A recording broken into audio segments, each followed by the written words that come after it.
প্রথমে জলটাকে আমি বসিয়ে দিয়েছি গরম হওয়ার জন্য। জলটা একটু ফুটে গেলে আমি এবার পালং শাকগুলো দিয়ে দেবো।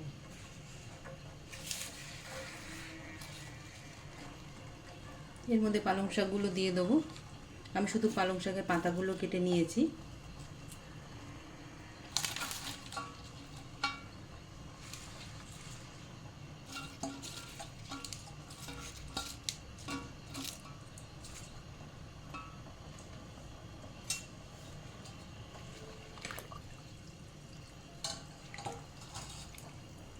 একটু হালকা সেদ্ধ করে নেব, 3 থেকে 4 মিনিট পালং শাকগুলোকে সেদ্ধ করে নেব।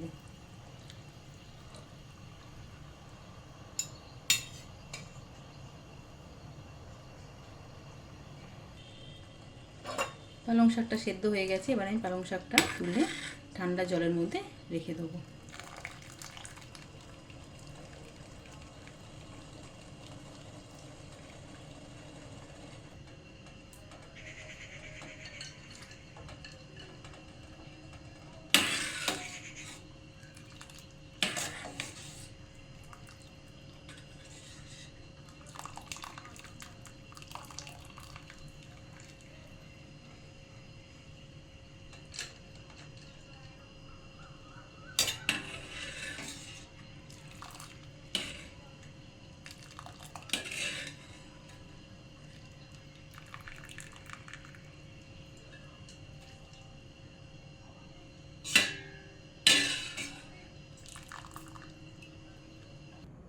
এবারে পালং শাকটাকে পেস্ট করে নেব। পালং শাকটাকে জল থেকে তুলে জলটা ঝরিয়ে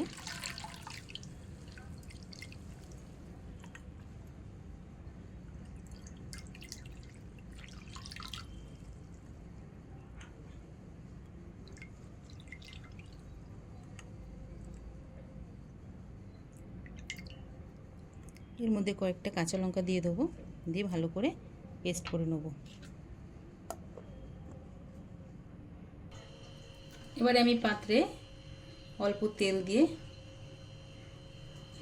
তেলটা গরম হওয়া পর্যন্ত অপেক্ষা করব।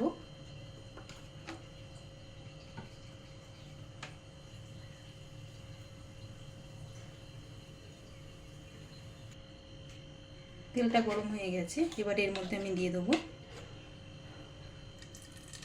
2 চামচ ঘি।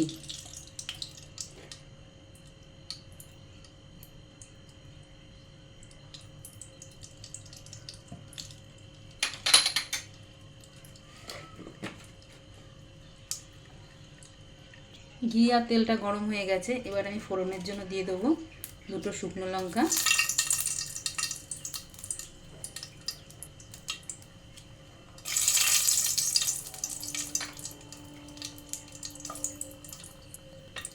আর দিয়ে দেবো গোটা জিরে।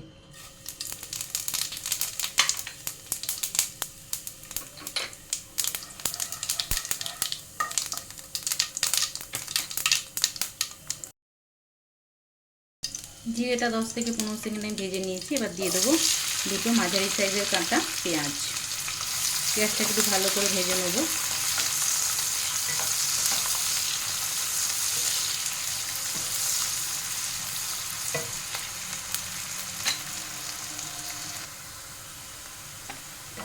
পেঁয়াজটা ভালো করে ভাজা হয়ে গেছে, এবারে আমি এর মধ্যে দিয়ে দেবো আদা আর রসুন বাটা। এখানে আমি 2 চামচ আদা আর রসুন বাটা দিয়ে দেবো। ভালো করে ভেজে নিতে হবে যাতে আদা রসুনের কাঁচা গন্ধটা না থাকে।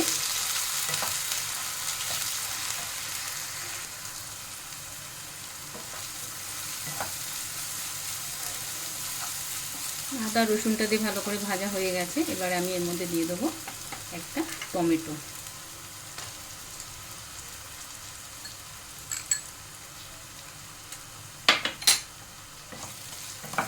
টমেটোটা দিয়েও ভালো করে একটু কষিয়ে নিতে হবে যাতে টমেটোটা সেদ্ধ হয়ে যায়। যার জন্য আমি অল্প পরিমাণে লবণ দিয়ে দেবো, টমেটোটা যাতে তাড়াতাড়ি সেদ্ধ হয়ে যায়। রঙের জন্য দিয়ে দেবো অল্প পরিমাণে হলুদ।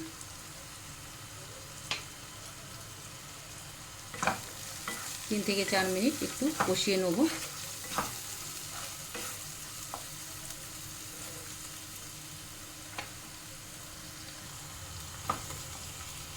টমেটোটা প্রায় সেদ্ধ হয়ে গেছে।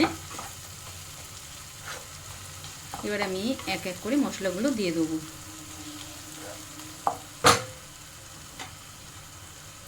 এখানে দিয়ে দেবো আমি 1 চামচ জিরের গুঁড়ো, 1 চামচ লঙ্কার গুঁড়ো, দিয়ে দেবো হলুদের গুঁড়ো অল্প,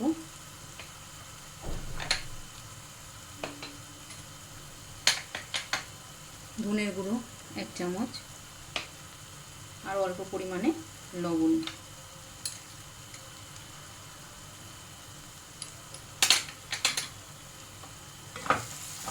ভালো করে কষিয়ে নেব।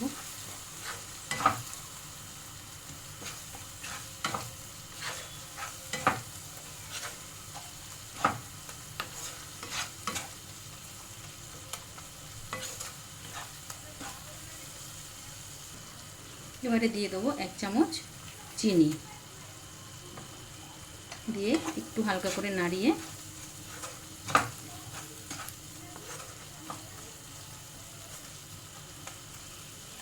এবারে দিয়ে দেবো পেস্ট করা পালং শাকটা।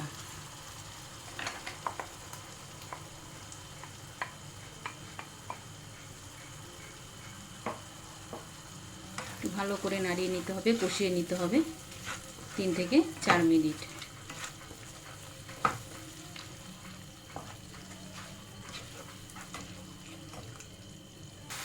এবারে দিয়ে দেবো কেটে রাখা পনির। আমি এখানে 200 গ্রাম পনির নিয়েছি।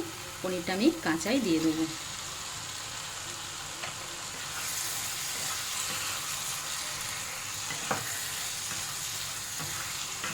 এইভাবে একটু নাড়িয়ে নেব 2 থেকে 3 মিনিট।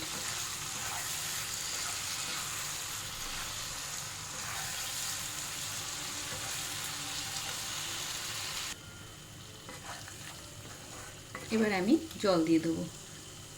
বাটি ধোয়া জলটাই আমি দিয়ে দেবো ওখানে অল্প।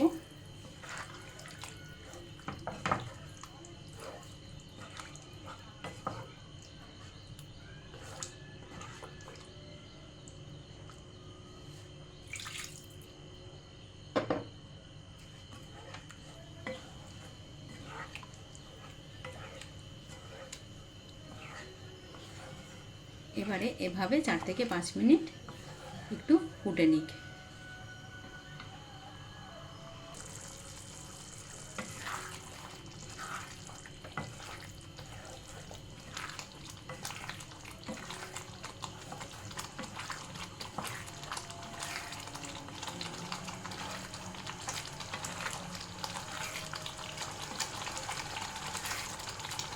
এবারে দিয়ে দেবো আমি অল্প ক্রিম।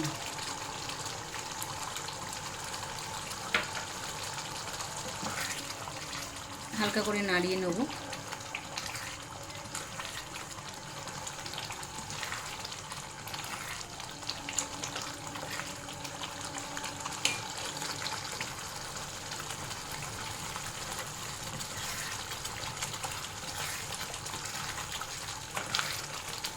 সব শেষে দিয়ে দেবো অল্প কসুরি মেথি।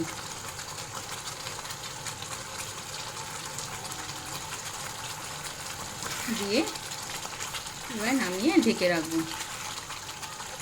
তৈরি হয়ে গেল আমার পালক পনির। আপনারা এইভাবে বাড়িতে বানিয়ে দেখতে পারেন। আশা করি আপনাদের খুবই ভালো লাগবে। এবং আমার এই রেসিপিটি যদি আপনাদের ভালো লেগে থাকে তাহলে অবশ্যই লাইক এবং চ্যানেলটিকে সাবস্ক্রাইব করে দেবেন। দেখা হবে পরের ভিডিওতে। নমস্কার, ভালো থাকবেন।